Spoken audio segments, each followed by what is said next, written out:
sunny this weekend. Today we're going to hear from two speakers who will be featured in the Singapore Parenting Congress 2008 on the 16th and 17th of August. And I'm joined by Dr. William Doherty in the second half of this program, and also Dr. John Ng, who will be joining us in the first part of Parenting Today. John is the president of Meta, and he's also the honorary chair of Eagle's Mediation and Counseling Center. During the Singapore Parenting Congress, John will be talking about something that is important to all of us who are parents of teenagers, and that is how to manage the parent-teen conflict. And, we don't like to talk about conflict, particularly about conflict at home. But parents and children must somehow learn to manage, because conflict is inevitable in all our lives, whether it's at work, at home. Conflict is there. We just need to manage it and perhaps even prevent it. We'll start off by talking about conflict. Perhaps you can explain to us what conflict is all about. Well, conflict is a confluence of many factors. I think one has to do with, the main thing has to do with the differences, different personalities. If a parent is very controlling or the teenager is very free and easy, then you have a potential conflict there. Conflict is also about different values that we all have between two people. And of course, a teenager's value is quite different from the parents, so there will be conflict over a clash of values. And thirdly, conflict has to do with a clash of behavioral lifestyle patterns. Like a parent is very interested or concerned about clean room, and the teenager is not so adept at this keeping the room clean, or it just messes up. So these are all potential factors that will contribute to conflict. So these are some of the factors. In your work as a mediator and also as a counselor, I'm sure you've worked with lots of parents and their children who come to see you. Okay, yes, go ahead. Who may have areas of conflict that they're working through. What are some of the, aside from the ones that you've mentioned, what are some of the more important or more outstanding areas of conflict that people go through, that kids and parents go through? Oh, regarding the different types of conflict, I mean, like what I've mentioned, I realize that parent and teen conflict has a certain pattern to it. Like, for example, the way they communicate to each other, and some parents have a particular style of communication and also a particular style of managing the conflict.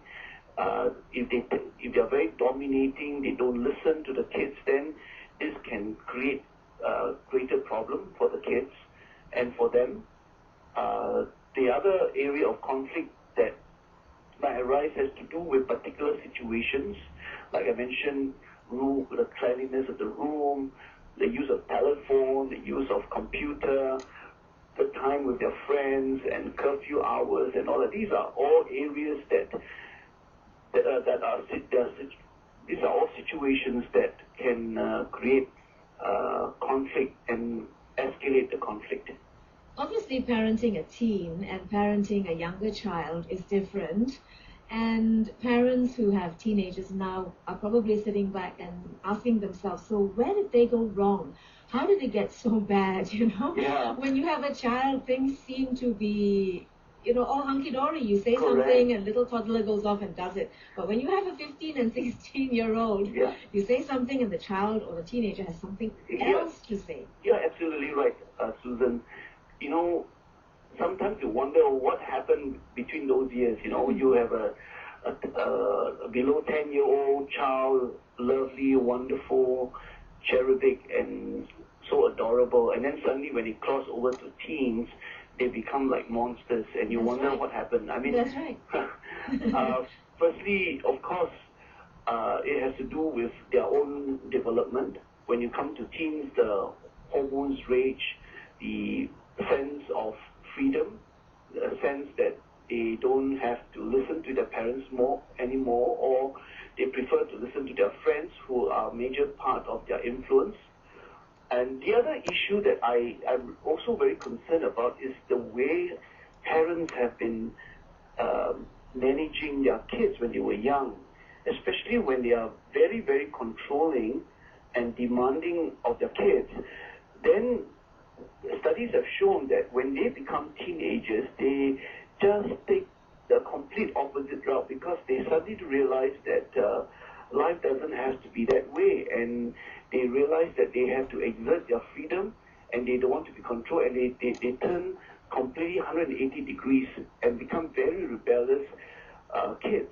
So one area that parents have to watch out for is when they are younger, when they are too controlling and too demanding. Of course, the other extreme is also true when you don't have any rules and boundaries, and when parents are so laissez-faire, they don't spend enough time with their kids.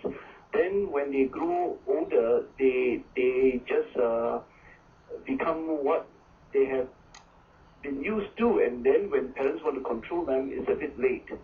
So we need to be conscious about our parenting styles, really. Certainly.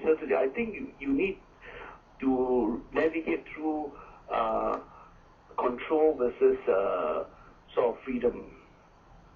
So if we come to a stage where essentially we have two types of parents, and then the third kind will be the one who sits in between, and I'm assuming that is the best place to be at, right?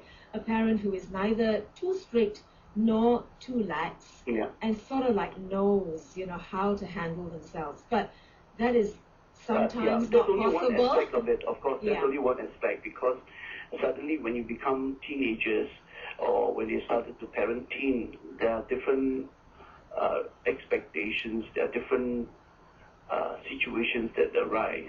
Even though you may have been be able to balance control and lax, then, like I mentioned, those situations about computer time and messy room and all that become a problem as well. Right. Let's talk about management. So assuming we're in a situation where we may have a conflict with our child, our teenager in this respect, how would we manage this conflict? Let me begin by saying that most conflicts between parent and teen are unresolvable. I myself have 3 kids, and I find that I usually fight over the same old issues, whether it's the cleanliness of room, whether it is use of handphone or computer time, or and these are conflicts that are sort of unresolved. You have to face it all the time. I have found that we really must learn how to manage around the conflict. I give you an example of managing around conflict. For example, the use of handphone. For a long time, my kids and I fight over the use of the handphone, and the telephone bills keep going up.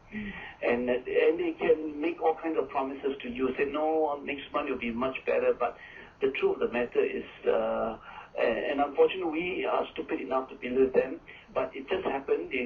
The telephone bills keep going up, and you find that you cannot manage it. And so, to put it simplistic, but yet in a very realistic way, is that, so we said, okay, so I think we just, instead of giving you a plan, we're going to give you a prepaid card. It has already helped us not to escalate many of these conflicts that we have.